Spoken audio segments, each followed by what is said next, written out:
તત્સત પરમાત્માએ સદગુરુ મહારાજનો જય. હવે જોઈએ આ જગત મિથ્યા એનો અર્થ શું? તો મિથ્યાનો અર્થ નિર્ણય વગરની ખોટી અફવા,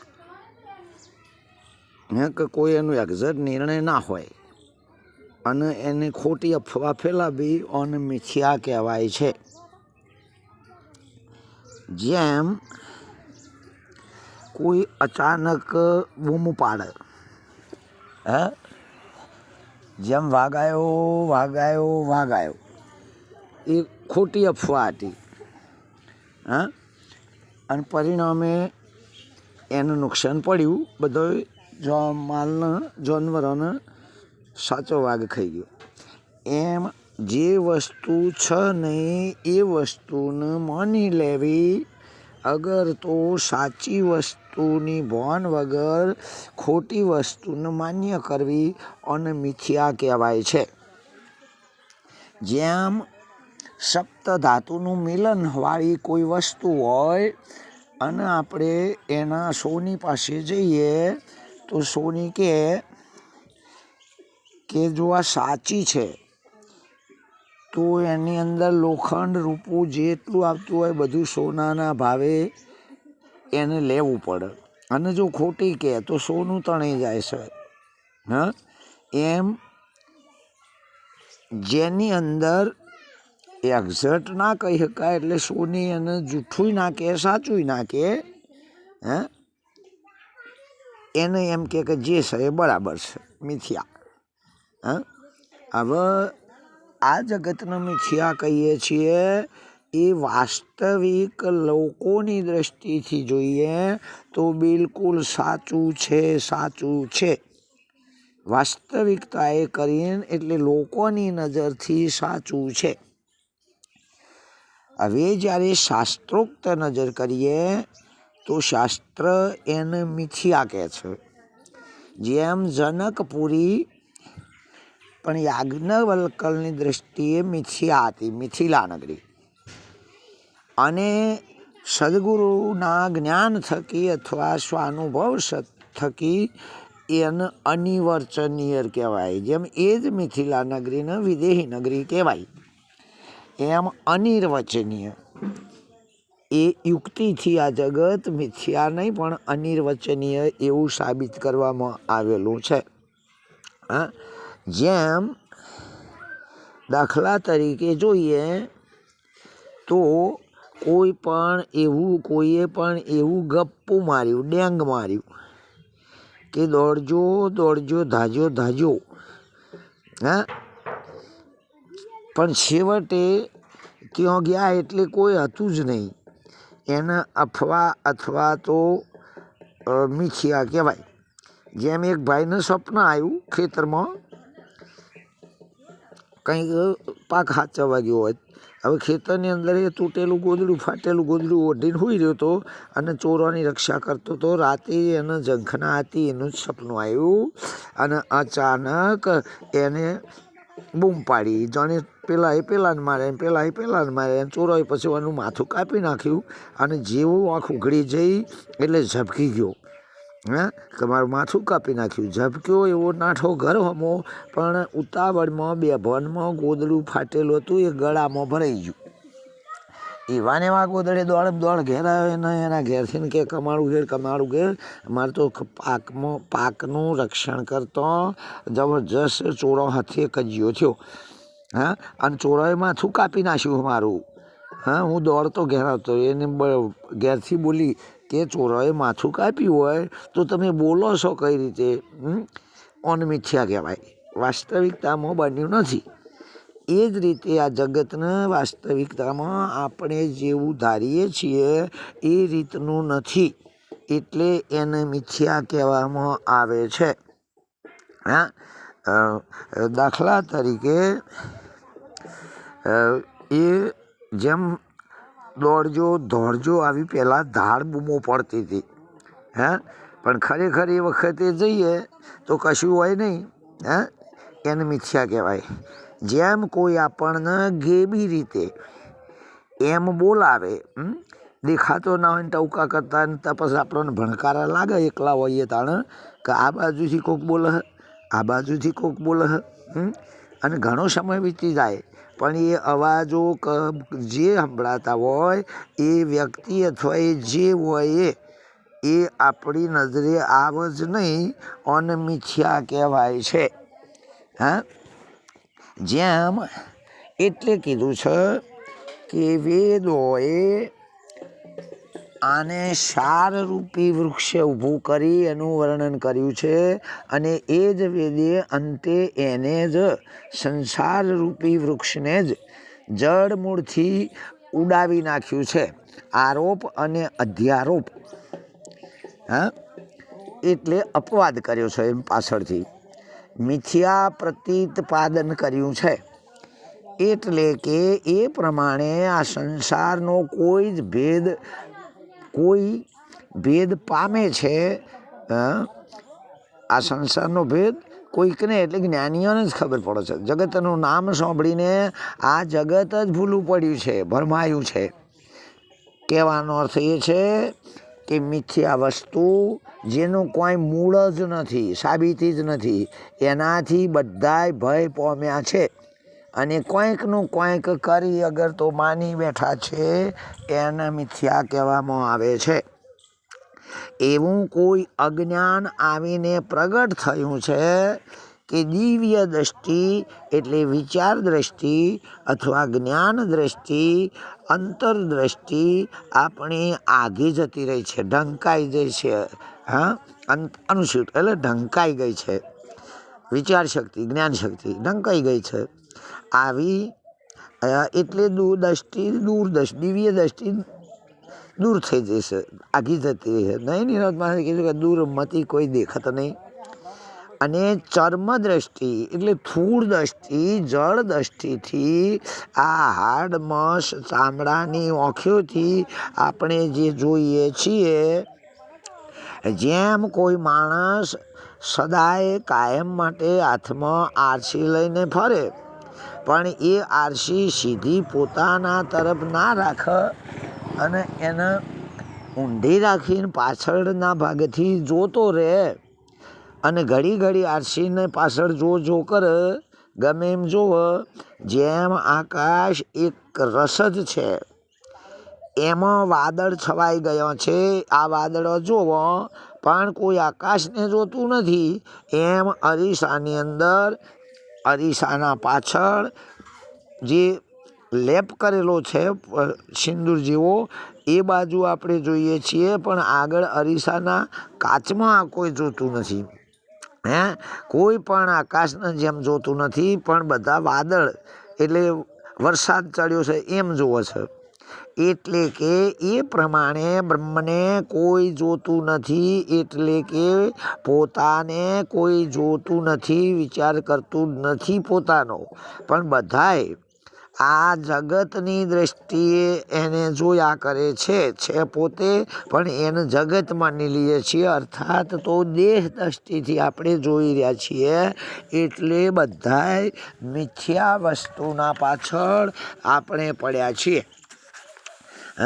આ ગેબી એટલે સત અસતથી વિલક્ષણ, નહીં સત નહીં અસત. એથી સત અસતથી વિલક્ષણ એટલે સત જે અસત નથી તેવું, અસત જે સત નથી તેવું, આવું વિલક્ષણ આ જગત અજ્ઞાનથી પ્રગટ થયું છે.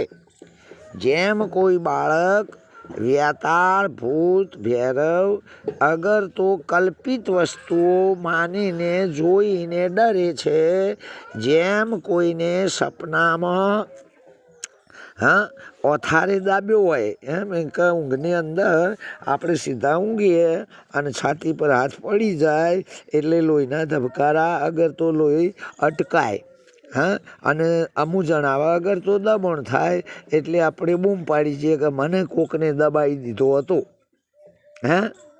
આ રીતે વાસ્તવિકતામાં એને મિથ્યા કહેવાય છે. કોઈએ દબાયો નથી, પણ એની જ બીક, એના જ લોહીના ધબકારા, એના જ હાથનો વજન એના ઉપર પડ્યો છે, કોઈ બીજું નથી. એમ આપણે માન્યતા જેટલી માન્યતાઓ ધારણ કરી લીધી છે એ સ્વાનુભવ સિદ્ધ, અગર તો સદગુરુ દ્વારા, અગર તો પોતાના જ્ઞાન સ્વયં સ્વરૂપ સિદ્ધ, જે બાબતો આપણે સાબિત કરી નથી અને અટકળ કીધી માની લીધી છે, એને મિથ્યા કહેવાય છે. માટે જગત મિથ્યા છે. જેમ અંધારી રાતમાં દોરડી ચોખ્ખી દેખાય નહીં, બિલકુલ અંધારું હોય તો ચોખ્ખી દોરડું છે એવી ખબર પડે નહીં, અને પોતે એને આપણે સાપ માનીને ગભરાઈ જઈએ છીએ. એટલે કે એ પ્રમાણે એક જગત એક જ જ્ઞાનના પ્રકાશ વગર, એટલે ફક્ત જ્ઞાન સ્વયં પ્રકાશ છે, એ સ્વયં પ્રકાશ જ્ઞાનના વગર આપણે એટલે પોતે દુઃખ પામીએ છીએ અને પોતે જ મિથ્યા પ્રયત્ન કરીને મરી જઈએ છીએ. આમ જન્મ તે મૃત્યુ પર્યંત મિથ્યા, એ જે સાબિત આપણે નથી કરી શકતા, પણ માન્યતાને છોડી શકતા નથી. વાસ્તવિકતામાં એ વસ્તુ મળતી નથી, એટલે જેને મિથ્યા કહેવામાં આવે છે. જેમ માટી વાસણના રૂપમાં સમાઈ રહી છે, તમે ઘડો જુઓ તો એ ઘડાના રૂપમાં માટી જ અંદર સમાયેલી છે. દાગીનો જુઓ તો એની અંદર સોનું જ સમાયેલું છે. વસ્ત્ર જુઓ તો એની અંદર રૂ જ સમાયેલું છે. અને માટી નામ જતું રહે છે, જે અંદર સમાઈ રહ્યું છે એ આપણને દેખાતું નથી, અને એને ઘડો, વસ્ત્ર, અગર તો દાગીનો માની લઈએ છીએ. એ જતું રહે એટલે ઢંકાઈ જાય, અને વાસણ તરીકે આપણે એને ઓળખી લઈએ છીએ, દાગીના તરીકે. જેમ સોનું સમાઈ જાય દાગીનામાં, અને દાગીનો આપણી નજરમાં આપણે જોઈ રહ્યા હોય, પછી એને કોઈ સોનું કહેતું નથી, પણ દાગીનો જ કહે છે. બીજ સમાઈ જાય પછી ઝાડ થઈને રહે છે, એ બીજ જ ઝાડ બને છે, પણ બધા ઝાડને માને છે, ઝાડને જુએ છે, પણ બીજ તરફ કોઈની નજર નથી.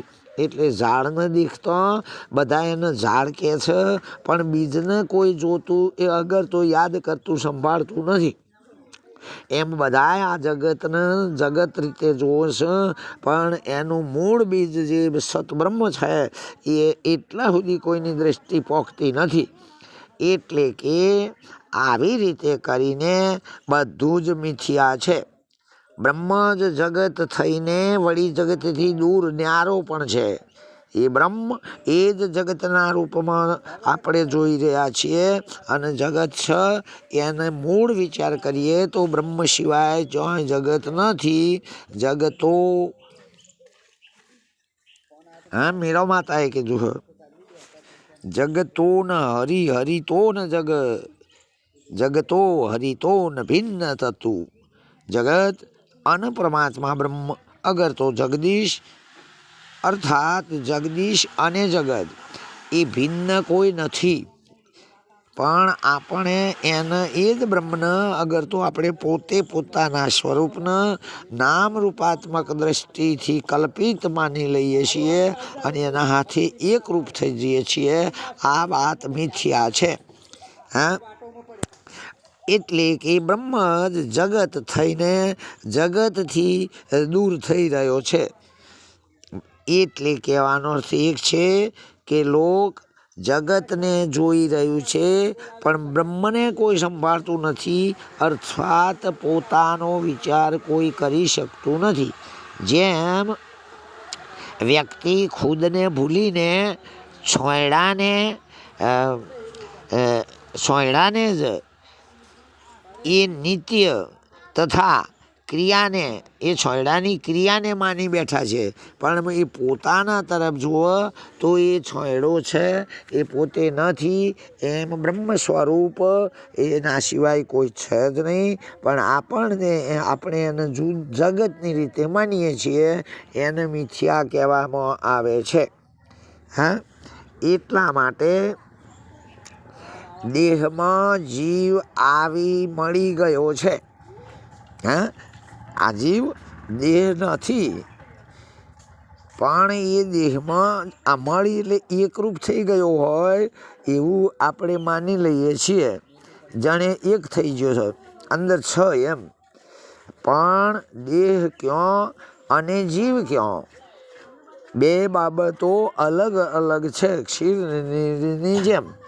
એટલે એકરૂપ થઈ ગયો હોય જીવનો દેહ, એવી નકામી મિથ્યા વૃથા આપણી ભૂલ પડી છે, ચૂક પડી છે. બુડવાના ભયથી તરવાનો ઉપાય કરીએ છીએ, પણ એમ જાણતા નથી કે આ તો મૃગજળ ભર્યું છે. રણની અંદર અથાગ પાણી દેખાય, આપણે કે મનમાં કે ડૂબી જઈશું પાણી, હા, એટલે પ્રયત્ન કરીએ, એમ કે મોજડી ઉતારી લઈએ, તરવાનો પ્રયત્ન કરીએ. વાસ્તવિકતામાં જેમ દુર્યોધનના વખતે જળ ત્યાં થળ અને થળ ત્યાં જળ, એટલે એ થળ જોઈને હેડવા જો ને પાણીમાં પડ્યો, ત્યાં થળ નહોતું, જળ હતું. હા, અને બધાના વચ્ચે લાચાર પડવું પડ્યું, જેને મિથ્યા પ્રપંચ કહેવાય. એ રીતે કોઈ હોય અને કોઈ જોઈએ, એ પ્રમાણે બ્રહ્મમાં ભટકી રહ્યા છીએ. એટલે કે એક જ અખંડ બ્રહ્મ જે છે તેને પલટાવીને, એટલે ફેરવી નાખીને, ઉલટાવી નાખીને આપણે એને જગત એવું નામ આપી દીધું છે. આને પ્રપંચ અગર તો મિથ્યા કહેવાય છે. વાસ્તવમાં છે જ ચૈતન્ય બ્રહ્મ, પણ આપણે એને બુદ્ધિથી નામ રૂપાત્મક એવું આપ જગત એવું દેહ એવું નામ આપીને પછી આપણે એની અંદર ફસાઈ રહ્યા છીએ. અને આનો નિર્ણય સ્વયં સ્વરૂપની સાબિતી સિવાય થાય નહીં. ત્યાં સુધી ગમે તેવા ચક્રમાંથી આપણે બહાર ના નીકળી શકીએ, જેને મિથ્યા કહેવામાં આવે છે. ઓમ તત્સત. પરમાત્માએ સદગુરુ મહારાજનો જય.